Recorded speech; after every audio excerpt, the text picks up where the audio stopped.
сен өзіңді днода жатқандай өзіңді сезінсең, өзіме қалай көмектесемін, қалай мынау осы бір проблемаларымнан арыламын, мен уже шаршап кеттім мына нәрседен деген сезімде жүрсең, онда осы видеоны соңына дейін. Менің өзімнің днода жатқан кезімдегі өзімді қалай мен өзіме көмектесемін деген өзімнің басымнан өткерген практика техникаларымен осы видеода бөлісетін боламын. Ал кеттік енді әрі қарай жалғастырайық.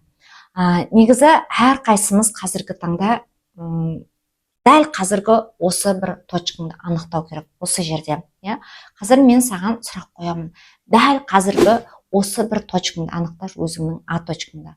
Сен қалайсың Б точкына, өсуді, дамуды, өзгелер сияқты болғың келеді. Не істеп атасың? Сен үнемі, яғни көріп жүресің, сыртқы факторларды көріп жүресің. Өзіңді бейсаналы тұрғыда осы жерден қара. Бейсаналы тұрғыда өзіңді өзгелердің өмірімен салыстырып кетіп жатасың. Ең бірінші, дәл қазіргі осы бір днода тұруың, ең бірінші өзіңдің осы бір тұрған тұсыңды толықтай анықтай алмауың, яғни қазіргі А точкаңды біліп алуың. Біз кейде бір осы бір нәрседен қашып жатамыз. Не нәрседен? Кезінде менде де дәл осы дүниелерден қаштым. Кезінде менде де дәл осы бір сезімдерді, өзімдегі болып жатқан процестерді біле алмадым. Бірақ осы бір дүниені мен білгенімде, осы бір дүниені мен өзімнің өміріме енгізгенімде, осы бір әдетімді менің өмірімнің часті кәдімгі өміріме айналдырғанында, менің өмірімде просто адам сенгісіз өзгерістер болып бастады. Өзім қалаған миллиондарыма жеттім, өзім қалаған ортаны таптым, өзім қалаған өзімнің жаңа версиямды жасадым. Алдарыңызда отырған мен дипломированный нейрокоуч Гаухар Бегейқызы боламын. Енді не нәрсе сіздің осы бір точкаңызды құлатып жатыр? Не нәрсе сіздің дәл қазіргі күйіңізге кедергісін келтіріп жатыр? Неге сіз днода жатырсыз? Ең бірінші біз нені анықтауымыз керекпіз? Ең бірінші білетін нәрсе сенің қазіргі точкаңды өзіңе өзің мойындау. Біз көбіне қашып кетіп жатамыз. Не нәрседен? Мойындағымыз келмейді. Сен қазір днода жатсың ба? Қой, мен ешқандай днода жатқан жоқпын. Нормально, мен жұмыс істеп жатырмын, мына жаққа баратырмын, мен просто шаршап қалып жатырмын. Расымен де мойындаған кезде сен осы жерде өзіңнің осы бір точкаңды бола алмай жатқан, жете алмай жатқан, қолыңды жеткіздірте алмай жатқан точкаңды дәл қазір осы жерде өзің мойындаған кезде не басталады? Яғни өзіңнің жаңа бір деңгейге шығуың басталады. Біз кез келген баспалдаққа шығатын кезде, мынау баспалдаққа шығатын кезде, бірінші мынау баспалдақты басып барып, келесі баспалдаққа шығамыз.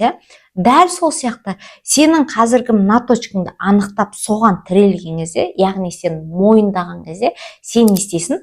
Отталкиваешься, яғни мына точкада басып жоғарға шығасың, яғни келесі деңгейге шығасың. Сондықтан да дәл осы жерде сенің өзіңе өзің мойындауың өте маңызды. Мойындау, яғни сенің дәл қазіргі осы А точкаңды анықтай алуың. Мен қалай жасадым? Мен яғни өте көп реніштерім болды. Кімге реніштерім? Жан-жағымдағы жақындарыма реніштерім болды. Ата-анама претензиям болды. Тағда не? Күйеуіме ренішім болды.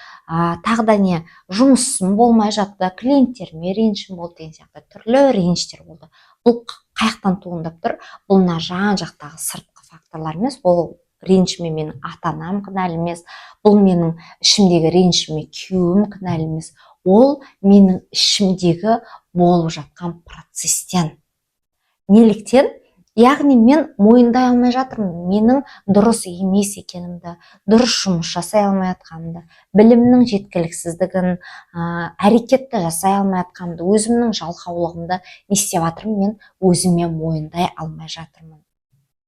Бізде көбіне алдыма келген әйелдермен жұмыс жасағанда, жақында осы терапияда бір әйел мен жұмыс жасадым, өзінің ақша табуға келген кездегі үлкен ақшаға деген қорқынышы болды. оны не істеді, қалай жұмыс жасадық, сол қорқынышын мойындаған кезде, сол қорқыныштың қаяқтан келіп тұрғанын, сол қорқынышты мойындаған кезде, яғни не қылды, ол әйел уже мойындаған кезде барып бізде не болды, процесс болды жұмысқа деген.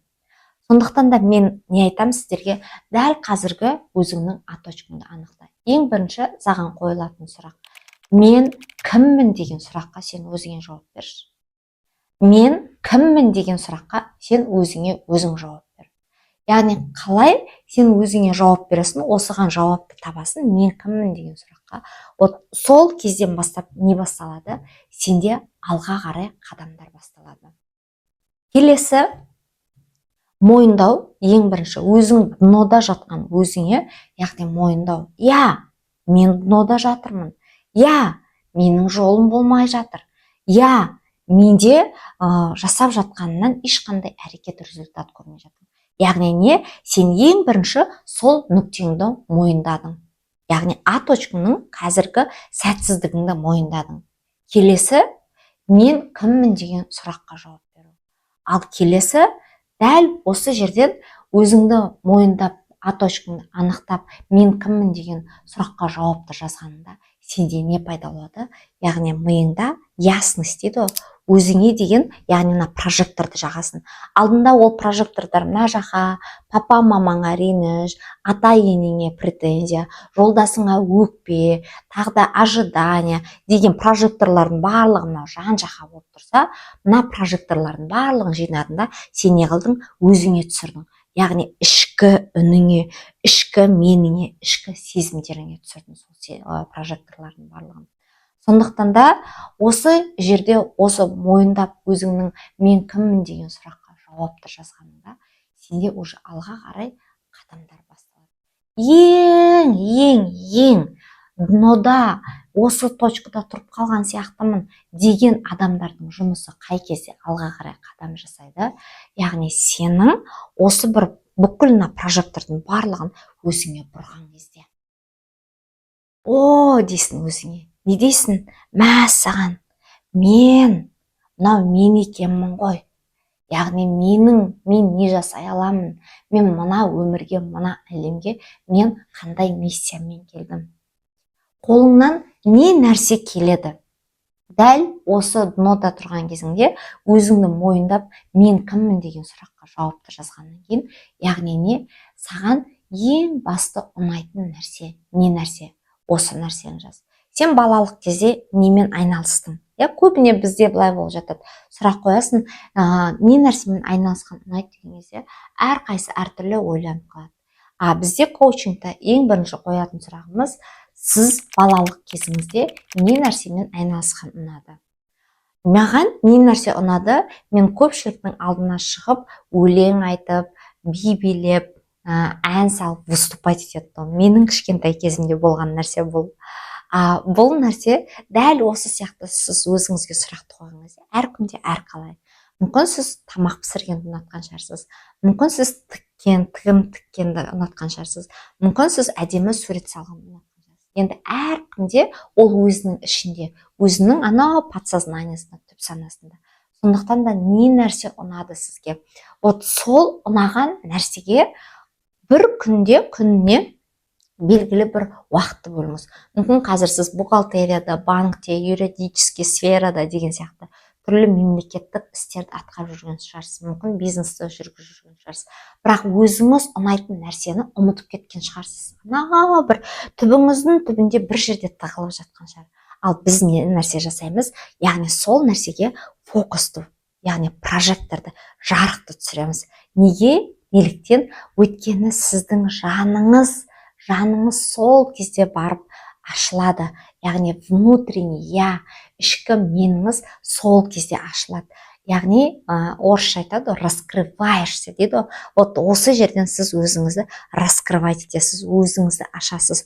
Сондықтан да бұл жерде сізге не нәрсе ұнайды? Кезінде или не нәрсе ұнады?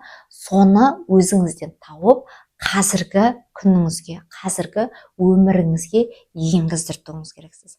Қалай сіз өзіңіздің өміріңізге енгіздіртесіз? маған мысалы үшін мен өзімді пример қылып айтып кетейін. Маған не нәрсе ұнайды?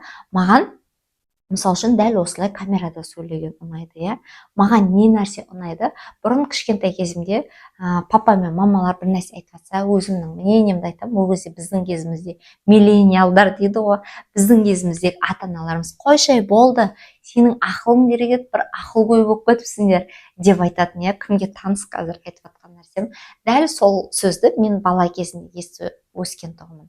Расымен де сол мен балалық кезден осы бір психологияға, осы бір адамдардың ішкі жанын, сезімдерін тану сол балалық кезде болған нәрсе менде. Мен қазір өсе келе өзімнің кішкентай кезімді анализ еттесем, настолько мен сол кезде уже психологияның адамы болғанымды, яғни осы адамдардың сезімін, ішкі сезімдерін тануды сол кезден білгенімді қазір өзіме айқын болып жатыр. Сондықтан да дәл осы жерде сіздің өміріңізде де мына нәрсе болуы мүмкін. Сонау мамаңыз когда-то сізге ұрсып тастады. Қойшы осы нәрсені, зачем саған надо деп ше. И сол кезде сіз өзіңізге түптің түбіне бір жауып бір жерге көміп тастадыңыз. Дәл осы жерде осы дүниені өзіңізден ашыңыз да, прям қараңыз. Я, мен расымен де осы дүниелерді ұнаттым. Тамақ істеуді, сурет салуды, не болмаса өлең айтуды, не болмаса би билеуді деген нәрсе. Яғни сіз осы дүниені өзіңіздің өміріңізге енгізіп тастайсыз. Ол мүмкін аптасына хотя бір 2 рет, хотя бір 3 рет деген сияқты. И сіз қалай осы дүниені енгіздіртесіз, қалай сіз өзіңіздің өміріңізге, осы бір өзіңіздің жаныңызға ұнайтын, тәніңізге ұнайтын, жалпы өміріңізге, сізге күшті керемет көңіл күй сыйлайтын дүниені өзіңіздің өміріңізге енгіздірткен кезде, бұл сіздің өміріңіздің бір бөлігіне айналады, бір частьқа айналады сіздің өміріңіздегі, түсініп тұрсыз ба? Сондықтан да осы жерде не айтамын? Яғни ең бірінші сіз өзіңіздің нода екендігіңізді мойындадыңыз, екінші өзіңізге мен кіммін деген сұраққа жауап бердіңіз, ал үшінші, яғни өзіңізге ұнайтын дүниені өзіңіздің өміріңізге енгіздіртіп бастаңыз деймін. Негізі бұл тақырыптарды тереңінен біліп өзіммен жұмыс жасағым келеді десеңіз, менің өзімнің БД деген каналым бар, телеграм каналым бар. Сол жақта осы тақырыптарды терең айттым. Егер де сізге осы тақырыппен жұмыс жасағым келеді десеңіз, менің инстаграм парақшама өтіп БД деп жазсаңыз, сіздерге сол жерде менеджерлер жауап береді. Ал расымен де сіздің дәл қазіргі осы нода тұрып алға қарай қадам басуыңызға осы бір 3 қадамнан бастасаңыз, мінекей осы бір точкадан бастап белгілі бір уақытта, 1 айда, 2 айда өзіңіздің өміріңізге өзгерістің еніп бастағанын байқап бастайсыз. Әрбір әйел, әрбір адам, әрбір жан өзінің дамуына, өзінің өсуіне, өзінің алға қарай қадамдарды жасауына, яғни үнемі дамуда жүреді, үнемі ізденісте жүреді, үнемі бір жаңағыдай алға қарай кетіп қалып жатады. Сондықтан да осы видеоны көріп отырсаңыз, міндетті түрде бұл парақшаны тіркеліп алыңыз. Осы видеоны көріп отырсаңыз, ең жақын адамдарыңызға бөлісіп, төменге комментарийға пайдалы болса, пайдалы болды деп міндетті түрде өзіңіздің кері байланысыңызды беріңіз. Және де сізге осы өзіңді дамыту, өзіммен өсу, өзімді тану деген тақырыптар қызық болса, келесі видеода сізге қандай тақырыпты айтқан жөн, төменге комментарийға бөлісе кетіңіздер. Баршаларыңызға да алғысымды білдіремін. Әрбір жасаған дүниелеріңіз бақыттан, махаббаттан болсын. Сіздердің Гауһар Бегей қыздарыңыз.